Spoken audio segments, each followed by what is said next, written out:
UP में BSP अकेले लड़ेगी विधानसभा चुनाव, ये जानकारी मिल रही है। गठबंधन से बीएसपी को नुकसान होता है। मायावती की तरफ से कहा गया बीएसपी अकेले चुनाव लड़ने के लिए जी जान से जुटी है। बीएसपी अकेले चुनाव लड़ेगी और जीतेगी भी। बीएसपी सुप्रीमो मायावती की तरफ से कहा गया। नीलेश ज्यादा बातचीत के लिए हमारे सहयोगी इस वक्त ऑनलाइन पर कनेक्ट हो चुके हैं। नीलेश, क्योंकि अगले साल होने हैं विधानसभा के चुनाव यूपी में, अब ऐसे में बीएसपी की तरफ से कहा गया है, मायावती की तरफ से कहा गया कि हम अकेले इलेक्शन लड़ेंगे। उसके पीछे की वजह यह है कि गठबंधन में जब बीएसपी इलेक्शन लड़ती है तो उसको नुकसान होता है।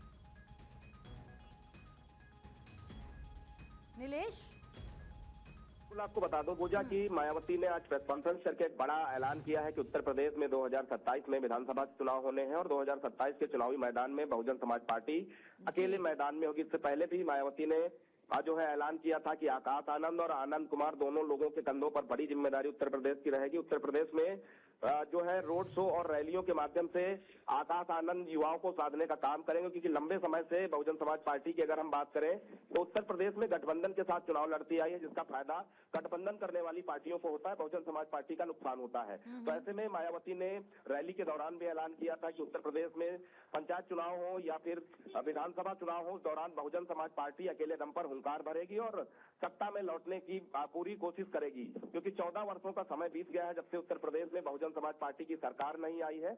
और इस बार अगर बात करें तो बहुजन समाज पार्टी का महज एक विधायक है। तो ऐसे में बहुजन समाज पार्टी अपने वोट बैंक को साधने का काम करेगी, क्योंकि दूसरी ओर जो समाजवादी पार्टी है वो पीडीए का नारा देकर दलित वोटरों में अपनी पहचान और जो है बढ़त बनाए हुए है। कहीं ना कहीं उन तमाम चीजों को रोकने के लिए बहुजन समाज पार्टी ने तैयारियां शुरू कर दी हैं।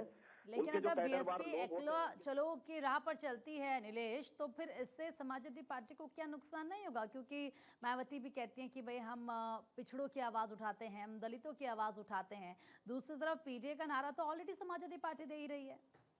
देखिए, बिल्कुल अगर हम बहुजन समाज पार्टी की बात करें तो बहुजन समाज पार्टी ने उस समय दलित उत्थान की बात की जब सभी पार्टियां महज दलितों को वोट बैंक समझ रही थी। कहीं ना कहीं समय बदलता रहा और मायावती के पार्टी के साथ दलितों का मोह भंग होता रहा।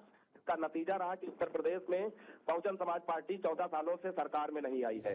अब कहीं ना कहीं फिर से बहुजन समाज पार्टी हुंकार भर के एक बार फिर से सत्ता में वापसी करना चाहती है और समाजवादी पार्टी का जो पिछड़ा दलित अल्पसंख्यक का नारा है उसको तोड़ने के लिए इस बार जो है आकाश आनंद को मैदान में उतारा जाएगा, ताकि युवाओं के बीच में एक मजबूत पकड़ बनाई जाए। क्योंकि दूसरी ओर अगर हम बात करें तो दलितों की राजनीति चंद्रशेखर रावण भी करते हैं। तो ऐसे में मायावती के पास चुनौती जरूर है, लेकिन उनका जो कोर वोटर है अगर वो पार्टी के साथ जुड़ता है तो पार्टी का जो वोट प्रतिशत है वो बढ़ेगा और साथ ही साथ सत्ता में लौटने की जो उनकी ख्वाहिश है कहीं ना कहीं वो भी पूरी हो सकती है। उन तमाम चीजों को अगर हम देखें तो कहीं ना कहीं बहुजन समाज पार्टी की मुखिया ने जब आज प्रेस कॉन्फ्रेंस की तो प्रेस कॉन्फ्रेंस के दौरान जो है उन्होंने ये ऐलान किया कि उत्तर प्रदेश में वो अकेले चुनावी मैदान में होंगी। उन तमाम चीजों को देखते हुए ये कहा जा सकता है कि आने वाले दिनों में आकाश आनंद उत्तर प्रदेश की अलग अलग विधानसभाओं में रैलियां रोड शो करते हुए दिखाई देंगे।